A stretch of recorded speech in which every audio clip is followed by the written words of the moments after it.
Gentlemen, and ladies, sorry for such the late delay on the post-game reaction. It's been a minute, been a while, been a day and a half, last couple days, sorry. Today's actually Sunday, the game happened Saturday afternoon.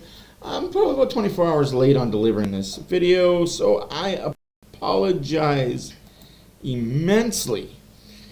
But trust me, the wait is worth it because the in-depth thing that I'm going to be giving you, it's going to be a beauty.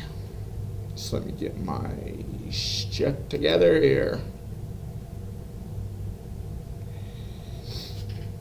Oh, excuse me. I was at my son's birthday party yesterday during most of the game. I showed up late for the stream. I apologize immensely for that. But I make up for it with the stories that I told. And I will retell the story because of the fact that probably not all of you were in the live stream, but you still want to know the story. Jeez, excuse me.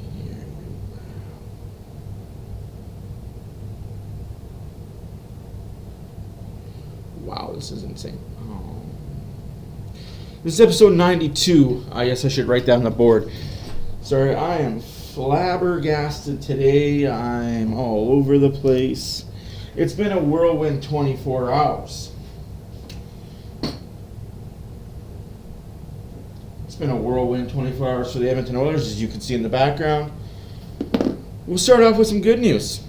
Because, oh boy, there wasn't very much of it in this game. Good news is Oilers came out hot. Goal scored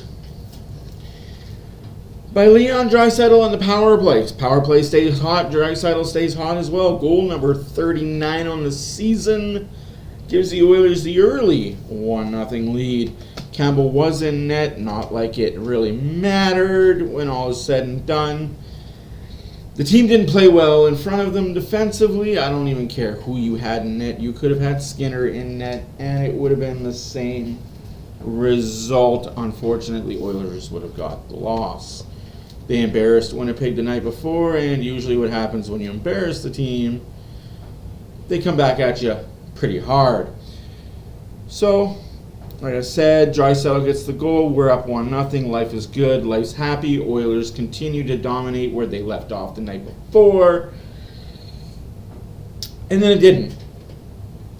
Scheifele, nice little tip in front of the net. No goalie in the fucking world is saving that tip. Let's give ourselves a fucking head shake if you even think that goal is on Campbell. Holy fuck, you're dumb. But I've read all the comments. Unfortunately, now that it's been over 24 hours, I've read the comments. I've heard the post game. And I'm still going to give you my raw reaction to it because people are stupid blaming Campbell for this game. Scheifele tipped in. He was a foot and a half away from the fucking net. Tip in, okay. Blame the goalie. Scores 1-1. Morrissey scores to make it 2-1 Winnipeg late in the first period. Winnipeg goes in the first intermission up 1. Again, everybody's blaming Campbell for it, but if you looked at it, like when I looked at it, it looked like it was a tip-in, but it really wasn't. So when I seen it, I was like, that was tipped in, wasn't it? But no, really good screen in front. Morrissey, really good shot. As people in Winnipeg are saying, Morrissey, even though you don't play on the PK and you're fucking terrible defensively, but still you're up for the Norris. Fuck you. And we'll get more into the whole Norrisy being a little bitch later on. It was a really bad giveaway. Like, McLeod, that puck needs to go hard up the middle or reverse up the boards. These weak, sissy passes that this forward group has been doing needs to stop. Just needs to go away. And again, good teams capitalize on mistakes made in the defensive zone. Winnipeg is a good team, and they capitalized. So we go in to start the second period. Oilers are down a man. Was it a hook? Probably not, but the guy went down like he got shot at Gettysburg. So, hey, Oilers are taking a penalty. Hyman's in the box for 2 minutes at the end of the first period, start of the second period. My back. So, Janmark makes a good defensive play in the zone on the PK. Hopkins makes a better one. Hopkins, Janmark 2-on-1. Tic-tac, how you doing? Back of the net. Where's your jockstrap there? Morrissey. There's that name again, right? Morrissey, playing defense. Not a very good defenseman. He was on the power play. I mean, he laid down. He did his best. I'm a log. Blocked the pass. I'm a log. But it is what it is, what it isn't. So, again, 3-2. Sorry, 2-2 now. And then Draisaitl. Oh. This may be the last. No, this is the second last bad thing I want to say about Morrissey. And yes, I am saying a lot of negative because all I hear is how great of a player he is. And watching a lot of Jets games like I do, TSN Jets, all they talk about is, Norrisy, he's going to get the Norris. Why? Because he can score and put points up as a defenseman? Isn't the Norris supposed to go to the best defenseman? Not, I can get 100 assists and 25 goals as a defenseman? I guess times have changed to the defenseman that is the best defenseman, plus minus, who's out there in all situations, late in the game, early in the game, PK, power play. Best overall defenseman, that doesn't get the Norris Trophy anymore. Oh, you scored 100 points. You get the Norris Trophy. I guess that's the new standard. I must have missed that memo. So we go on anyways. Draisaitl with a beautiful goal, scores 3-2 Edmonton. And I mean a backhand and a beauty. Wow, was that a backhand. I mean, stunning. He had help. Yeah, for sure. It was an unassisted goal, but I will give assist to his line mates because that was a forecheck clinic. Again, backhand and a beauty.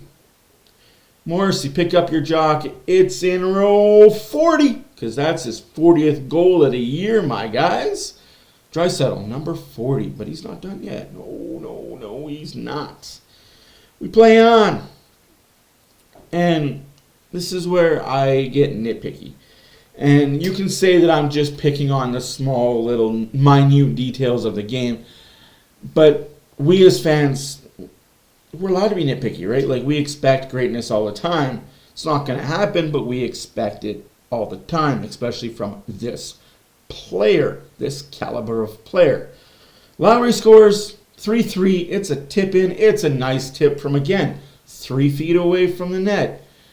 And I'm going to pick on McDavid for half a second here, please. Indulge me. The guy's a fucking great player. He's working on his defensive game. He's getting better. But this play was, what the hell you doing, man? You're a pylon at that point.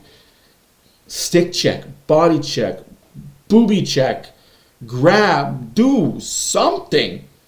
No, he's 2 feet away from the player that's in prime scoring position for a good tip.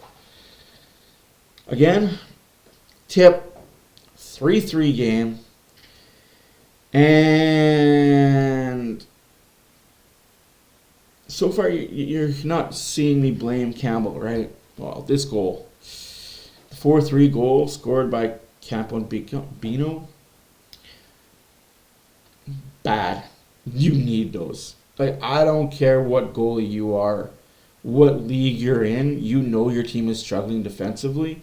You know that you're struggling personally to make saves. That's a save that you need to make. Granted, Oilers get another power play.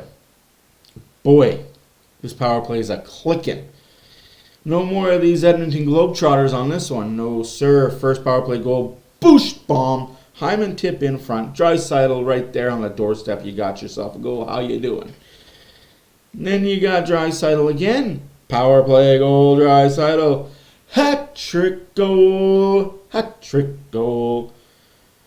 Bouchard slap pass to McDavid in the corner. McDavid doesn't even have the puck on his stick for half a second. Slap pass to Draisaitl in front, and what a tip in front.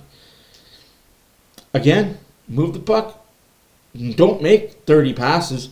Make 3 good ones. 3 good passes, and you'll be okay.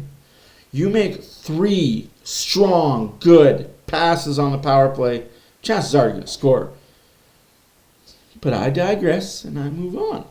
Like I said, I told you this video would be worth it. It's a bit of a longer one. Hopefully y'all stay to the end. I appreciate y'all's. Unfortunately, the Oilers cannot hold on to the tie for long, as Barron, 5-on-4, makes it 5-4 Winnipeg. Bad. Bad. This was bad by 5 guys on the Oilers. 3 forwards went on a bad line change. Ceci, bad dump, did not get it over the red line, even to the Winnipeg zone. So he was already thinking line change. Nurse was halfway to the Falcon bench. Breakaway for the Winnipeg Player. What do you think was going to happen?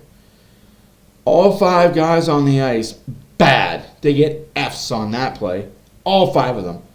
The guys that got off, you 3 forwards.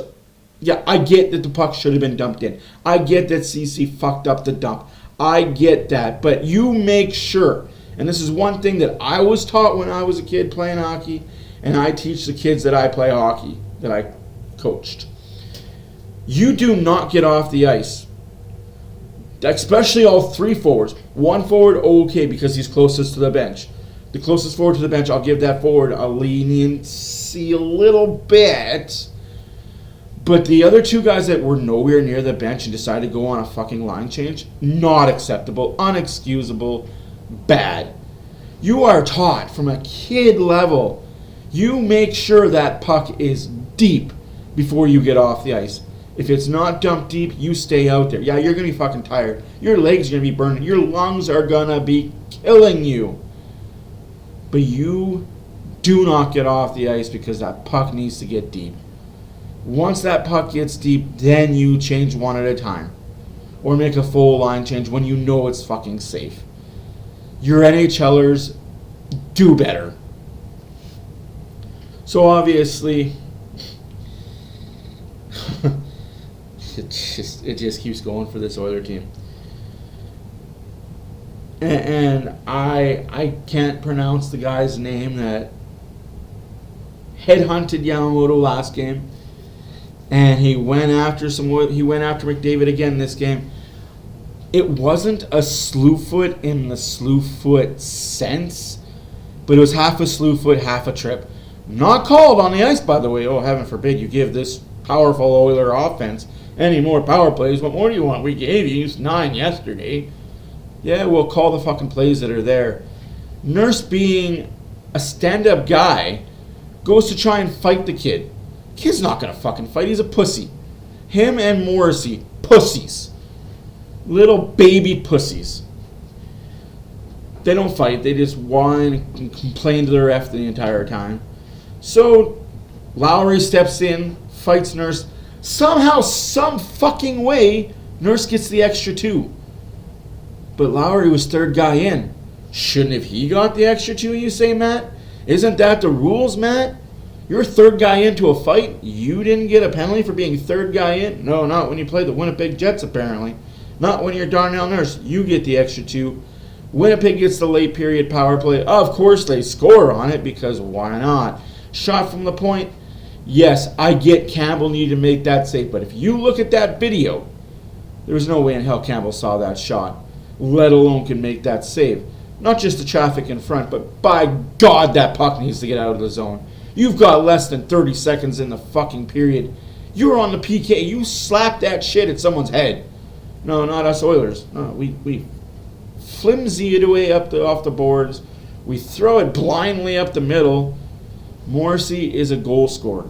Plain bar, not a good defenseman, but he's a goal scorer.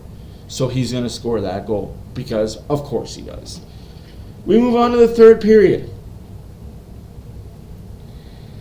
Boy, oh boy. Third period. Bukestad. Hey, there's a goal. There's a nice little tip in there. 2-foot little taparoo, or Tappy Gilmore and all over here. Just tap it in. Welcome to the Oilers, my guy. First goal as an Oiler. 600th NHL game, might I add. Not too shabby. He's been around the block a time or two. Again, makes it 6-5 for Winnipeg, though. Shore and Bouchard get the assists on that. Hey, how you doing, Bouchard? Couple assists on the game, not too shabby. Shore getting himself involved. Love to see that. Then it's pretty much case closed, boring hockey until the end when DeMello gets an empty netter. Oilers lose 7-5. Shots were 39-35 favor Winnipeg. 2 for 3 power play for the Oilers, 1 for 3 for Winnipeg. Campbell 38 shots, 32 saves. Draisaitl had 3 goals, now has most power plays goals in a single season. Morrissey's the biggest baby of them all. Like, there was times there where he was slashing at Janmark and another player's wrist throughout the game, and then two-hand cross-checking on the wrist. Like,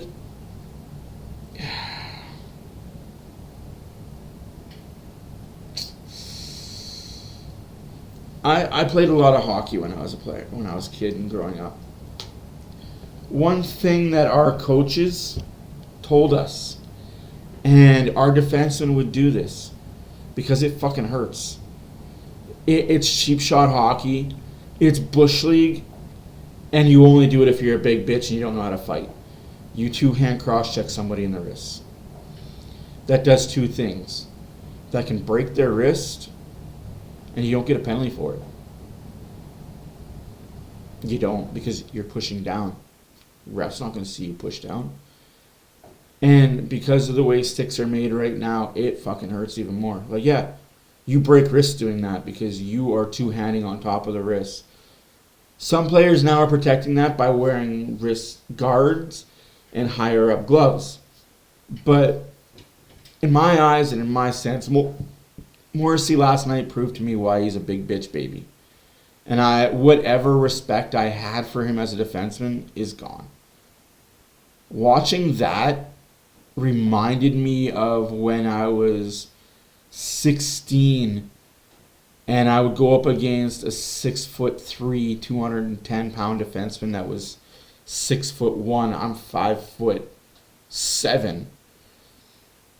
And he would constantly do that to me all game, like just cross-check my arms, and like it pissed me off more than anything else.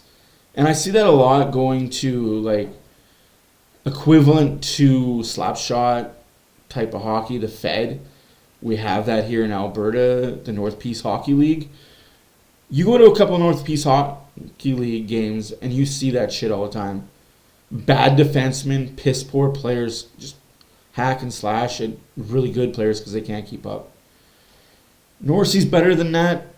Morrissey is a better player than that. I've seen him play a while. I know he's a better player than that Bush League antics. But just tonight was one of those games that turned me off of being a fan of his. Just pure and simple, he's a fucking baby. Oilers lost. It is what it is. It was high quality, high scoring. Like, the Oilers got to figure out a way to win these games. But, hey, we split the series 1-1 like some of us had predicted. Draisaitl has tied. Draisaitl tied his season high in power play goals with franchise. Then he broke it. Like, just Draisaitl continues to Draisaitl. McDavid continues to McDavid.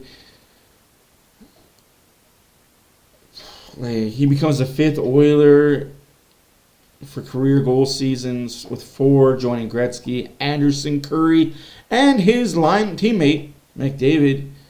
Becomes 5th active player with 40-plus goal seasons, joining Ovechkin, Stamkos, McDavid, Matthews.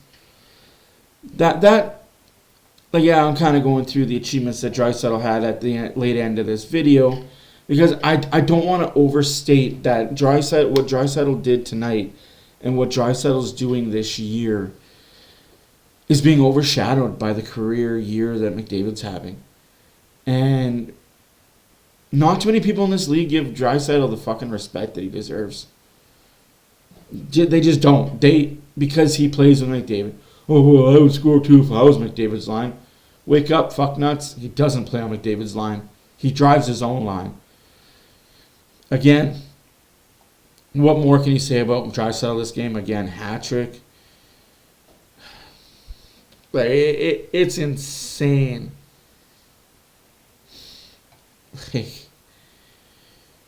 McDavid also breaks the power play point record with 58, passing Gretzky for 57. On the night of achievements, it's just the third period. The Oilers outshot Winnipeg, but Hellebuyck wasn't going to give up a bunch of goals like he did last night. He got pulled the night before against the Oilers. He wasn't getting pulled again. I was shocked that it wasn't going to be that it wasn't the Vezina Trophy winning Hellebuyck or the Vezina Trophy nominee Hellebuyck, where he shut it all down and the Oilers weren't going to get any. Maybe that just shows how bad he's been lately and just mid that Hellebuyck is this year. Maybe I've been overhyping Hellebuyck a little bit and he's fucking mid. Good goalie, but he's looked mid this year.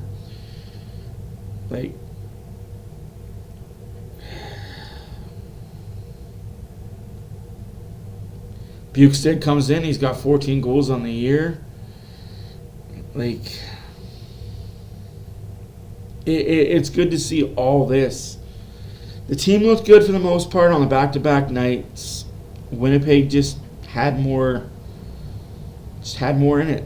Winnipeg just outplayed the Oilers. You get those games and you can't be mad all the time, right? You can't be mad all the time, and it's just one of those games. Like I say, you can't high the highs, you can't low the lows. You can't ride that roller coaster. We as fans, we ride it. And when we do, we get burned out by the end. But I'm just letting you guys know. You can't ride that ride. But hey, Oilers are going to have two stinkers a month, like I say. They're going to have 2 good games a month, 2 stinkers a month. And that's where it's going to be. You really can't say much.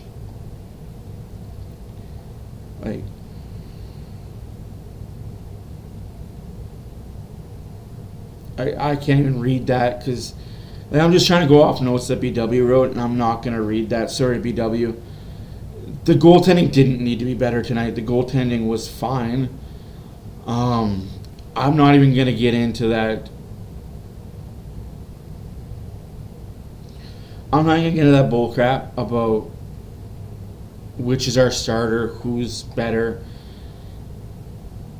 Out of the 7 goals that Winnipeg scored, 3 were tip-ins, 1 was an empty netter, 1 was a breakaway bullshit because the 5 guys on the ice just had all brain farts. 1 goal was on him. Should have made a save. Okay. But all people are going to talk about is his sub 900. Oh, well, he's sub 900. He's not a good goalie. I don't see you guys playing in the NHL. I don't see you guys even playing in the fucking beer leagues. Unless you want to put on the pads and you be in the fucking beer leagues, shut up about your armchair fucking Campbell sucks bullcrap. I would love to see you guys go to your outdoor rink, have 10 guys on the ice, and line up like the Winnipeg Jets were and the Edmonton Oilers were and see how many of those saves you make when they're tipped in 3 feet in front of the net, 1.5 feet in front of the net, or you've got 3 big bodies in front of you, how many saves you make out of how many shots. Then come talk to me. If you make, I'm willing to bet you make 5 out of 10 saves. You make that save 50% of the time. I'll give you a fucking hero cookie. I'll give you a hero cookie. But that's it for me. My name is Matt for Oilers After Dark. Comment, like, subscribe. Tell all your friends we got Buffalo tomorrow night, which is Monday night in Buffalo at 5:30. I am looking forward to Buffalo. I'm looking forward to this game and seeing what the Oilers have. The Oilers were in the danger zone a lot this game. Definitely in the danger zone. Put themselves there, really. They've got to be better overall. Next game's got to be better. It won't matter who's in the net. If you're not better, you're not better. If you're not playing better defensively, and I don't just mean one guy, I mean all 5. I harp on it, but this line change really, really pissed me off. That line change really got to me. That line change got to me, and the last second Morrissey power play goal got to me. You don't let that power play goal in late in this second period. Different third. But anyways, thank you for watching. Again, my name is Matt for Oilers After Dark. Comment, like, subscribe. We're pushing almost 150 subscribers on this YouTube channel. I appreciate every single one of you. But for now, I almost said a different tagline. That would have fucking sucked. For now, peace.